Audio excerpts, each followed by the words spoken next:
I don't have to go all the way to Mexico to see these things. And so we wanted to create something that, you know, had all of those elements of what our day-to-day lives are like, but in a very premium way too, right? Yeah. To show that Latin goods can be luxury and premium as well. It doesn't have to be, you know, kitschy or cheap. And we're back with the founder of Agua Bonita, Kayla Castañeda, who has been able to create the first ever Latina-led beverage startup to raise $1 million. That must feel incredible. But first, let's take it back to the beginning real quick. How did this all get started? So Agua Bonita takes a lot of inspiration from my family, in particular my grandpa. So my grandpa, he was a migrant farm worker. We live in Central California, so it's where you grow a lot of the nation's produce, about 60% of the nation's produce. So that means that many families are migrant farm working families. So my grandpa was no different. But because we grow so much fruit, we would see that, you know, at the end of harvest, there would be a lot of fruit that just was going to waste. And he just couldn't stand that. I feel like every Latino family, right? You waste not, you know? And so he would bring home fruit from the fields and make them into Aguas Frescas for our family to enjoy. And so when I wanted to start a company, Aguas Frescas felt like a very natural fit. Awesome. That's such a beautiful tie to family. I feel it. No, I feel that. I had the same experience with my abuelo growing up as well. And just like that zero waste, that real, like the OG sustainable.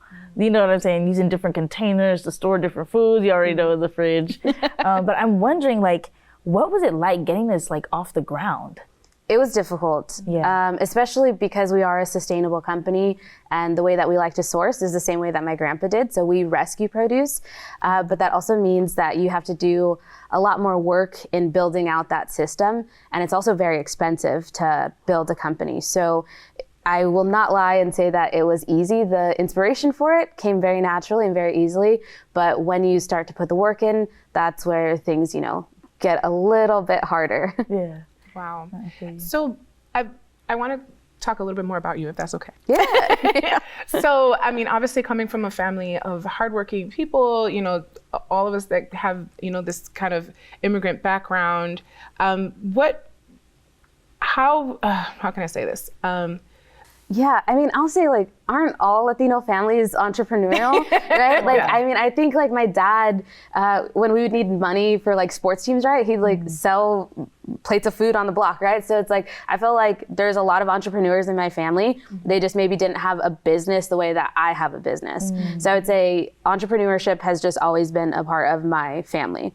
But I did work in food and beverage. I worked for Coca-Cola for a while, way back when. Then I started working as a consultant for small food and beverage startups because I wanted to share what I had learned in a corporation.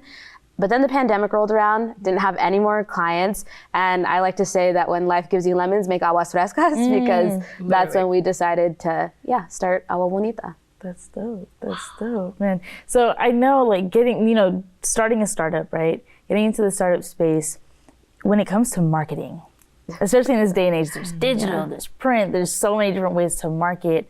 I'm wondering, like, what was your experience like getting a marketing team? Were you starting the marketing yourself? You know, what was that like?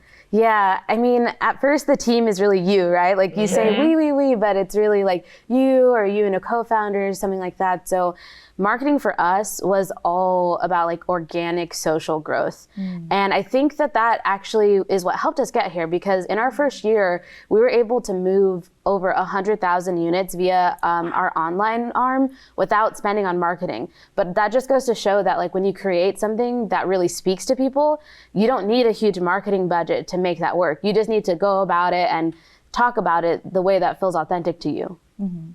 Wow, that's amazing. I mean, the power of the internet, of the social media, of everything. It's dope. So it's like you literally had it kind of carried the first half of the business through. But I'm sure that at some point then, you know, you had to either, whether it's apply for business loans or get grants or do crowdfunding. And so tell us a little bit of what that experience was for you as a Latinx business owner, having access to funding. So access to funding for women of color, people of color in general, but specifically women of color, is abysmally low, and there's a lot of hurdles to it. So we didn't have the traditional path of like loans or, you know, going to bank or anything like that. So for us, I knew that we always wanted to pursue traditional fundraising, which is like venture capital, because CPG and food and beverage requires a lot of capital to grow. So we started very early in building a network of people that would advocate for us in rooms that we were not a part of, and that would, you know, show up for Latinas. And so it was a long, hard process. You have to put the work in to network with people, but that's how we were able to begin fundraising and successfully fundraise almost $3 million to date. All right, y'all, we have to pause for a moment, but we'll be right back with more from Kayla. Keep it locked on Blacktinidad.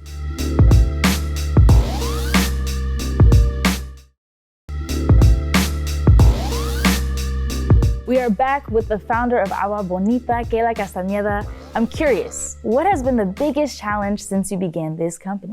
That's a good question. I would say just spreading our story, because you always want everyone to know what your brand is and what you're all about. And so just getting the opportunity to speak in rooms that women of color typically are not allowed into, I would say, has probably been the biggest hurdle.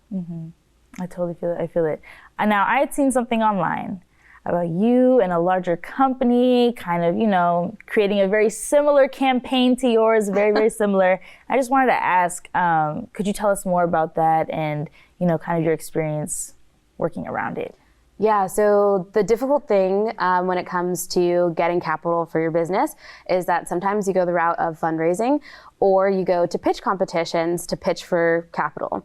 So I've had the good fortune of winning every pitch competition that I've entered into, about $500,000 so far. Woo! So we, in the early days, bootstrapped that way. But at one of these pitch competitions, some of the judging panel was from a very large corporation, very red corporation. And that's how they got introduced to Aguas Frescas. And so fast forward a year later, and they came out with their own version under one of the banners that they owned, with a very, very similar campaign to ours. So for us, you know, we have to put the ball in the consumer's court to know what's authentic and what isn't. But I can't say that, you know, it wasn't a little bit of a blow to us to think like, wow, like this large company who we could have partnered with, right, and could have really like propelled our business is kind of doing what we've already been doing this whole time. So that's wild. That's crazy. That's unfortunate. And I feel like that happens a lot. All the time. It happens in entrepreneurship, it happens in creativity, it happens in stories. Definitely. You know, and so that's something really overwhelming to think of, that, you know, you want your ideas and your businesses to grow, but then there's this, you know, again, because of lack of access, there are other more established companies that can kind of do everything that you want to do with the snap of a finger. Exactly. And it's really disheartening. So, you know, like, kudos to you, as they say in the Midwest, for just continuing to move forward with what you created, which is really beautiful. I want to show the box, because this is so cute. Y'all, can you see this? Look at the design. It's it feels Latinx. It feels like home. It feels warm. It feels refreshing. It's nostalgic. Tell us a little bit about, you know, the colors and the why and you know, the brand scheme. Well, I think everything that you just said about it feeling home and feeling warm and feeling familiar, right, was what we wanted to have. I think sometimes we get comments about our branding like, oh, it feels like vacation. And like, yes, but it also feels like my grandma's home, right? And like, there's very beautiful things in our culture that all we had to do was look around the house to get inspiration from. Like, this serape looks like my mother-in-law's serape. You know what I mean? It literally does. So, you know, I don't have to go all the way to Mexico to see these things. And so we wanted to create something that, you know, had all of those elements of what our day-to-day lives are like, but in a very premium way too, right? To show that Latin goods can be luxury and premium as well. It doesn't have to be, you know, kitschy or cheap.